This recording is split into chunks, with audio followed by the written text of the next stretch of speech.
You should be grateful I even came back. And grateful I brought his baby into your house. That was the first sentence out of Vanessa's mouth after vanishing for an entire month. No apology. No explanation. No guilt. Just a slap of entitlement delivered with a flawless smile and a newborn she held like a trophy from some victory she won behind Ethan's back. Ethan stood frozen in the doorway, his keys slipping from his hand and clattering against the hardwood. The baby carrier swung slightly as Vanessa adjusted her grip, brushing past him like she owned the place. She didn't wait to be invited in. She didn't even glance at his stunned expression. She simply walked in, dropped her designer bag on the couch, and announced her return like a queen returning from vacation. He watched her move around the living room with the ease of someone who'd never left, someone who believed everything, including him, would always be exactly where she wanted it.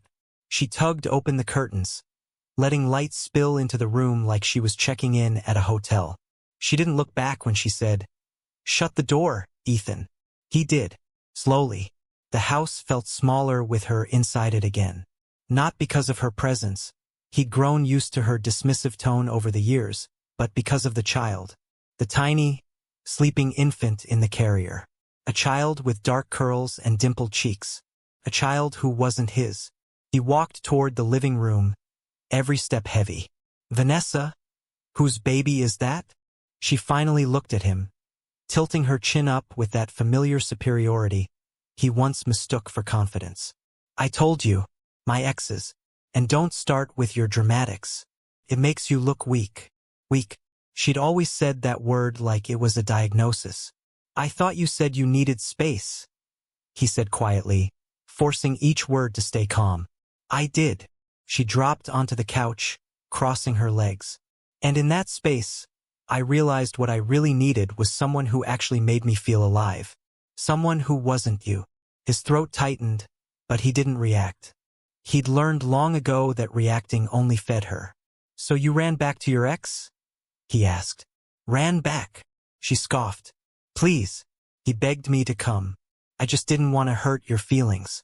But after everything, I realized I can't keep living my life for other people." He stared at her. 30 days of silence, unanswered calls, lies from her friends who claimed she was healing. And meanwhile she'd been building a whole life with another man. "And now?" Ethan asked. "Why come back now?" She shrugged casually, as if the answer were obvious. "Stability. Routine. A real home while things get sorted." She leaned back and smiled. "And because you'll take care of us." The words hit him harder than anything she'd said before. "Take care of you?" he repeated slowly. "Yes, Ethan." She rolled her eyes like he was a child who couldn't keep up. "I'll need your insurance for the baby. And your help with expenses. My ex wants to be involved eventually, but right now he can't take on that responsibility. So you'll fill in." He blinked. "You want me to raise another man's child?" "No," her voice turned sugary. "I want you to support him financially until things settle." The audacity was staggering. "And what if I say no?" he asked quietly. Vanessa smirked, a dangerous, rehearsed smirk. "Then I file for divorce.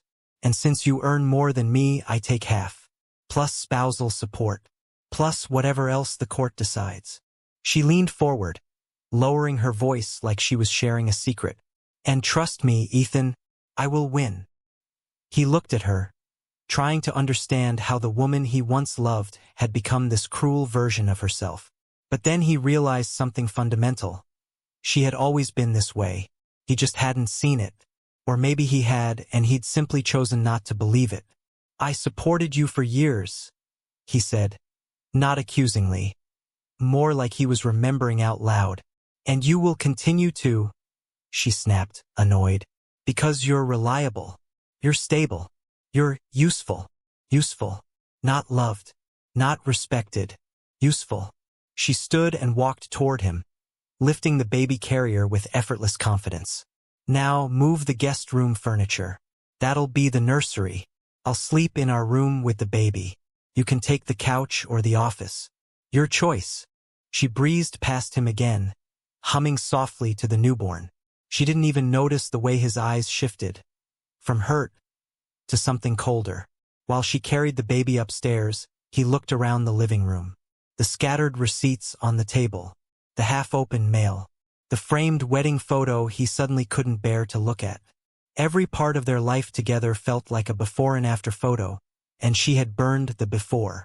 He walked to the kitchen counter and opened his banking app, something he'd avoided doing out of habit. His thumb hovered over the transaction history. He scrolled. The first charges hit like punches. $7,500 hotel charge in Miami. $1,200 luxury spa. $3,000 designer boutique. $20,000 cash withdrawal. Another $40,000 a week later. His chest tightened. Then he saw it. A loan he never applied for. In his name. Approved the same week she disappeared. He swallowed hard. Upstairs, Vanessa laughed at something on her phone. A bright, carefree laugh that had never once been for him. Ethan set the phone down slowly, his reflection staring back from the black screen. His eyes looked different, focused, cold, awake. "Okay," he whispered, just one word, but it carried the weight of a man who had finally seen the truth and decided not to be the victim anymore. "The baby isn't the worst part, Ethan. You were never meant to know any of it." That's what Vanessa muttered half asleep later that night. The sentence that shattered whatever was left of the man who used to love her. It slipped out as she turned over in their bed, the baby beside her, while Ethan stood silently in the doorway holding a folder of printed bank statements. She didn't even realize she'd said it. She didn't care. But for Ethan, it was the moment everything snapped into clarity. He stepped back into the hallway, closing the bedroom door with a soft click. He wasn't angry anymore. Anger was loud, hot, reckless, and Vanessa expected that. She was counting on him to scream, break, beg, or fall apart. But he didn't. His emotions didn't explode. They condensed into something sharper. Cold, steady resolve. Downstairs, in the dim light of the living room, he spread paperwork across the table. Bank statements, credit card bills, email confirmations, receipts from hotels and restaurants he'd never been to. Pages blurred together as the timeline reconstructed itself with brutal clarity. There was no sudden betrayal. There was a pattern long calculated, meticulously hidden. He had been replaced long before she ever vanished. A hotel receipt dated 8 months ago. A fine dining charge during the week she claimed she was helping her sister move. A flight to Miami booked under her maiden name. He felt less like a husband and more like a detective piecing together his own humiliation. As he sorted the evidence, flashbacks hit him with surgical precision. Vanessa telling him she needed self-care weekends when he was working overtime. Vanessa texting him to stay late at the office because she needed silence to write. Vanessa insisting on separate bank cards for independence. It hadn't been independence. It had been preparation. The living room clock ticked loudly, marking each minute he'd spent living in a marriage built on lies. His hands trembled only once, when he picked up a printed copy of the digital loan. A signature he never wrote. The looping E in Ethan Cole was smooth and feminine, nothing like his blocky handwriting. The forged signature sat beside a date, 3 weeks before her disappearance. That was the moment he stopped breathing for just a second. This wasn't cheating. This was strategy. This was exploitation. This was a woman planning a life without him, using everything he'd built. He snapped a photo of the forged signature with his phone, then another of his real signature from their mortgage file. They looked nothing alike. Even a blind judge would see the difference. He stared at both images side by side, his pulse steadying. She wasn't just cruel. She was sloppy, and that sloppiness would be her downfall. At 9:12 a.m. the next morning, Ethan walked into work with a cardboard box of documents. His coworker, Jason, took one look at him and asked if he was okay. Ethan didn't smile, didn't explain, didn't break. He simply asked, "Do you know a good family law attorney?" Jason blinked in surprise, but he had a name. Marilyn Ward. She's ruthless. In a good way. Ethan memorized the number. Cut to the law office. Polished wood, glass walls, quiet confidence hanging in the air. Marilyn, in a navy suit and no-nonsense bun, slid her glasses higher on her nose as she listened. She didn't interrupt. She didn't offer sympathy. She studied Ethan the way a surgeon studies a scan, assessing the damage, calculating the repair. When Ethan finally finished speaking, Marilyn leaned back and tapped her pen once on her notebook. "You've been lied to," she said evenly, repeatedly, "and she's committed at least 3 things I can act on immediately." Ethan swallowed. 3. Marilyn held up 3 fingers. Marital abandonment, financial abuse, and forgery. Words he'd never heard in relation to himself suddenly had legal weight. "She abandoned the marriage for more than 30 days without your consent," Marilyn explained. "She emptied your joint account for non-essential luxury expenses, and she forged your signature on a loan application. That alone is enough to bury her in court." For the first time since Vanessa returned, Ethan felt something like oxygen fill his lungs. Marilyn laid out a legal timeline: separation of assets petition, fraud report, evidence preservation, subpoenas. She spoke quickly but clearly, as if she'd already mentally organized the entire case. "We'll build a financial timeline," she said, pointing at his folder. "Bank statements, travel records, screenshots of her mockery or admissions, the loan document, and—" She stopped, tapping a page. "What's this?" Ethan looked down. It was the PDF he found last night. A private contract between Vanessa and her ex. The clause claiming Ethan would provide household stability until further notice. Marilyn's expression hardened. This is gold. She legally implicated herself without realizing it.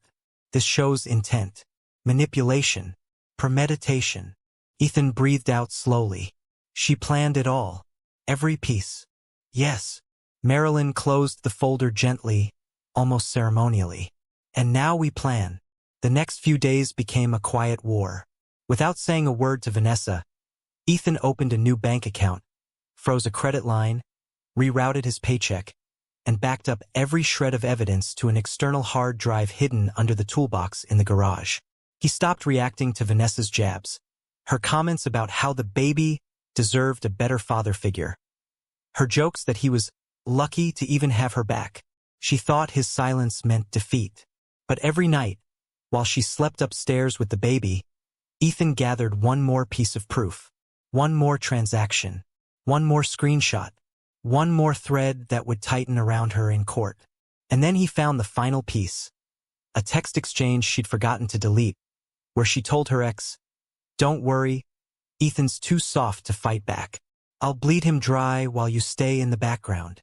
Ethan stared at the screen, numb but steady. Soft? Not anymore. He hit print, slid the page into a new folder labeled Exhibit C, and whispered the same word he said the night she returned. "Okay."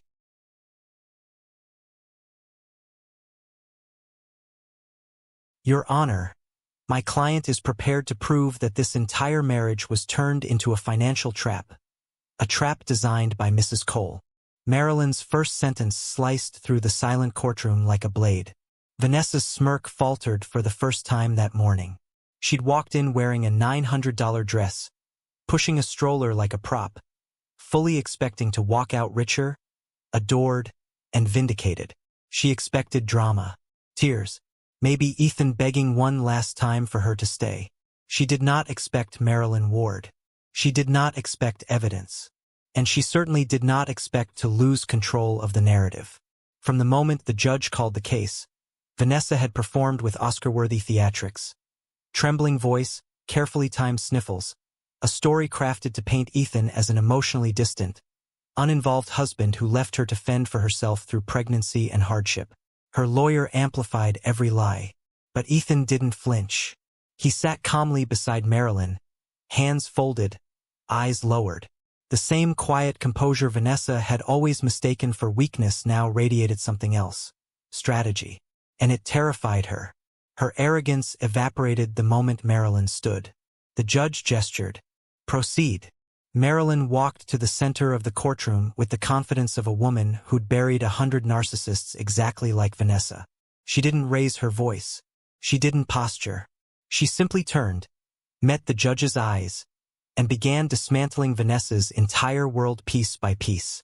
"Your Honor, Mrs. Cole did not return home seeking stability," Marilyn said. "She returned seeking a fall guy, and she miscalculated just how much my client has documented." Ethan looked up then, only briefly, but the look was enough. Calm, certain, ready. Vanessa shifted in her seat, gripping her armrest, whispering something frantically to her lawyer. This wasn't the script she'd imagined. She'd spent a month fantasizing about this courtroom moment. The poor, abandoned mother versus the cold, unfeeling husband. She expected to win on sympathy alone. Marilyn robbed her of that within seconds. The first exhibit hit the judge's bench with a soft but devastating thud. Bank statements from their joint account, each page showing large withdrawals, hotel charges, luxury purchases, and flight bookings from the month she vanished.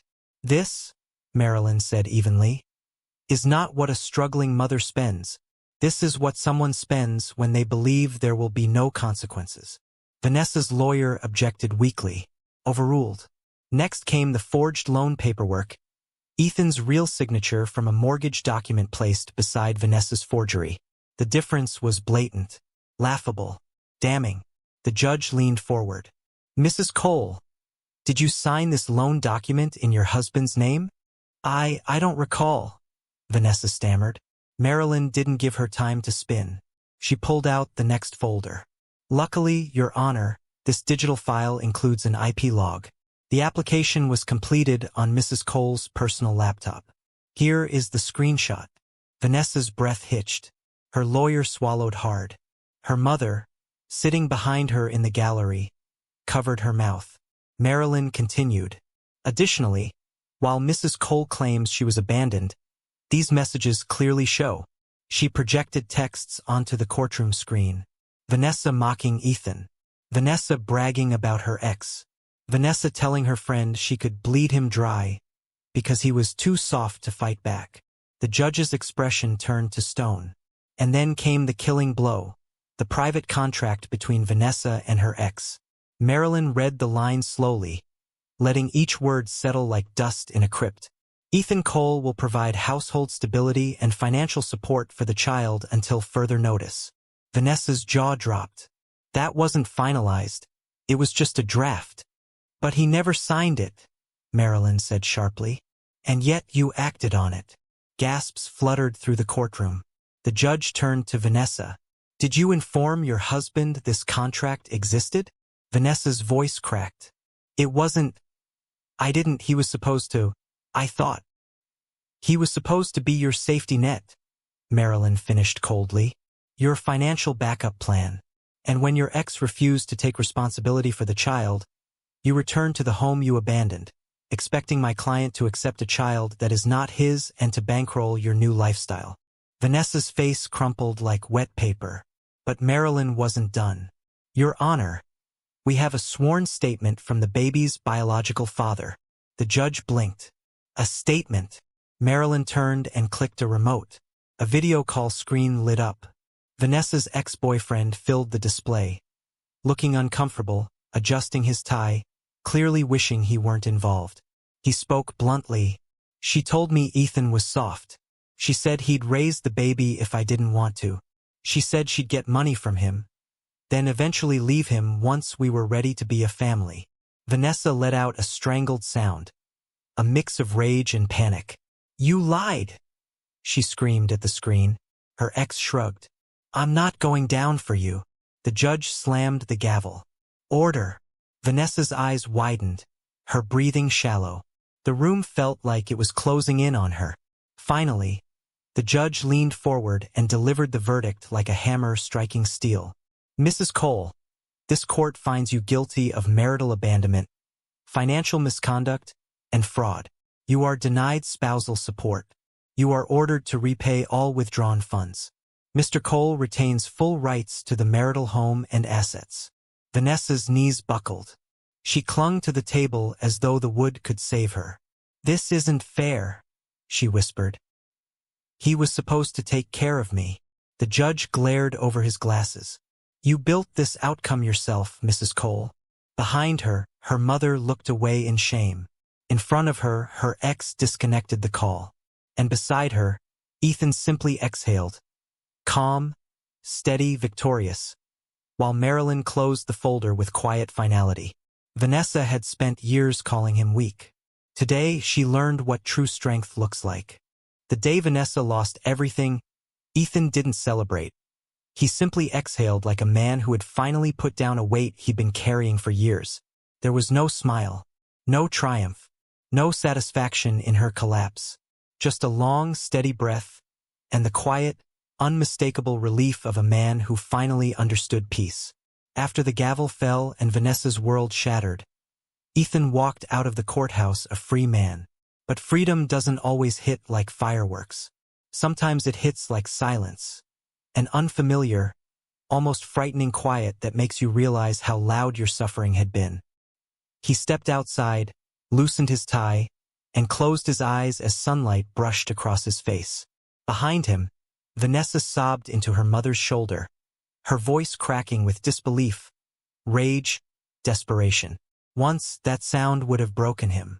Now it barely reached him at all. He turned away. For the first time in years, he wasn't looking back. The next weeks unfolded like a slow, careful reset of a life previously lived for someone else. The house, once a battlefield of tension and silent resentment, felt bigger, cleaner, lighter.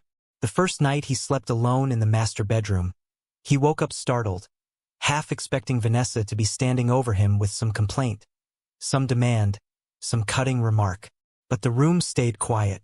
No perfume, no baby crying, no footsteps pacing like a queen dissatisfied with her palace. Just him, and the hum of the air conditioner. He looked around the bedroom he'd tiptoed through for years and saw it differently now, not as a museum to her vanity, but as a space he could reclaim. He boxed up what remained of Vanessa's belongings, labeling the boxes without bitterness. Only purpose, return. Every piece of clothing, every half-empty perfume bottle, every framed mirror she used to criticize him or herself, gone. By the end of the week, the house no longer smelled like her. It smelled like fresh paint and lemon cleaner. It smelled like possibility. Meanwhile, Vanessa's life unraveled with brutal speed. Her parents, exhausted by her manipulation and now responsible for her, set strict boundaries. The ex blocked her completely. Her job applications were ignored or declined once employers realized she had pending fraud restitution. She couldn't get approved for a rental because of the ongoing investigation into the forged loan. Her once inflated social media persona deflated into silence. Too ashamed to post, too proud to delete the curated life she'd built.